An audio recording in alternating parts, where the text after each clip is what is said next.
Well, I'm delighted to be here, delighted to see all of you. Thanks to the AFT and the Schenker Institute in particular for hosting this conversation. So I want to start by giving you all a frame, which maybe some of you are familiar with, maybe some of you are not familiar with, right? Because we just ended Lisa's talk talking about resources. There's a common trope, right, that says that suspending kids from school is the cheapest way to deal with misbehavior.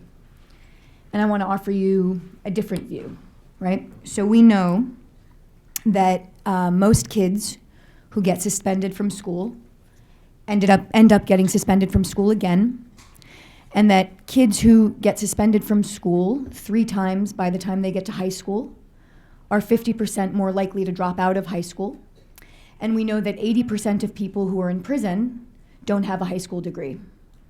Now, of course, correlation is not causality, but I think that those numbers are important to think about when we think about resources, when we think about what's expensive and what's cheap, and sort of what's at stake. My organization, Morningside Center for Teaching Social Responsibility, partners with about 80 schools a year to do social emotional learning programs. Our elementary and middle school program is called the 4Rs program. The 4Rs stand for Reading, Writing, Respect, and Resolution.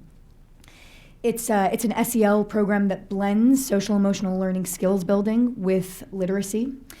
We think that that's particularly important because we think that social emotional learning can't be an add-on to what we do in school. It has to be embedded into the very sort of instruction that we do on a daily basis.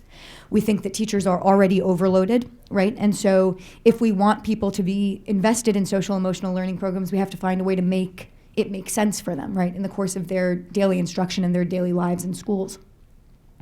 When we talk about SEL in schools, what we're really talking about is changing teacher practice, right? We're not just talking about instruction for kids. We're talking about how do teachers function, right, in their relationships with kids and with each other throughout the school day. How does the administration relate to teachers, relate to parents, relate to sort of the whole process of learning, right? I want to offer that as we think about how to shift the meter in terms of school culture and climate, it is worth considering the fact that some of the basic structures for how we have early childhood ed set up, right, set kids up for failure. They're not moving enough, right? They're sitting in their seats for way too long.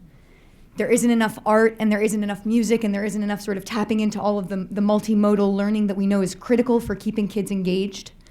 And so, we're putting kids in situations where even under the best of circumstances, right, they're under levels of stress and pressure that make it very hard for them to behave well.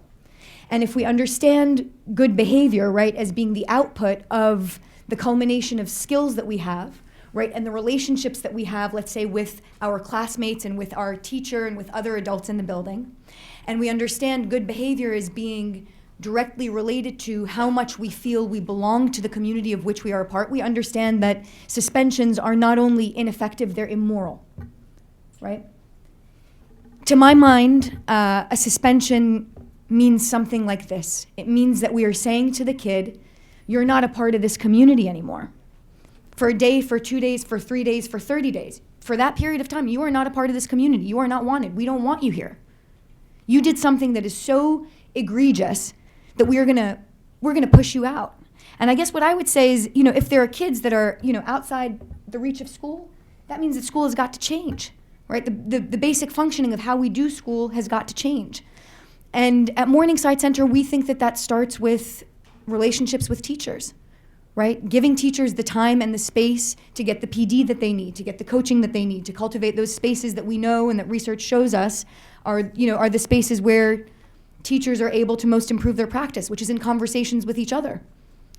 It's kind of always extraordinary to me that in pretty much every other high-stakes profession, right, be it be medicine or law or whatever, people work in teams.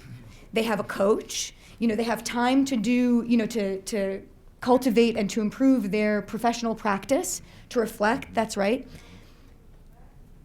And so if we want to talk about doing high-quality SEL in schools, we've got to talk about sort of the basic structures that are in place to support. I mean, we have the programs, right? We know what we've got to do. None of this is a mystery. We know, that we need better teacher-student ratios in the early grades. We know that kids need to be sitting down for smaller amount of time. We know that we need to see our parents as assets and not as deficits.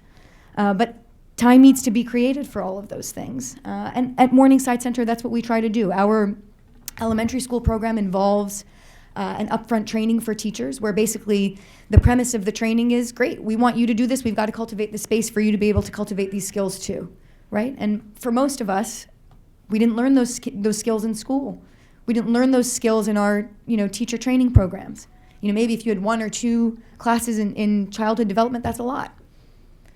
So I suppose what I would posit, right, is that the space has to be created for the professional practice, and then the implementation, I think, becomes much simpler. I mean, as you heard, we know what makes for good implementation. It's regular instruction, right? It's engaging with parents. It's cultivating the spaces for teachers to be able to talk to each other. I would say that there are a couple of other important things to note here. In New York City, 85% of kids that attend public school are kids of color. Only 40% of the teachers in New York are people of color. I think that matters. I think that it matters when we talk about student engagement and we talk about kids having role models and folks that they can look at who look a little bit like them standing at the front of the classroom. It matters in terms of their social and emotional development.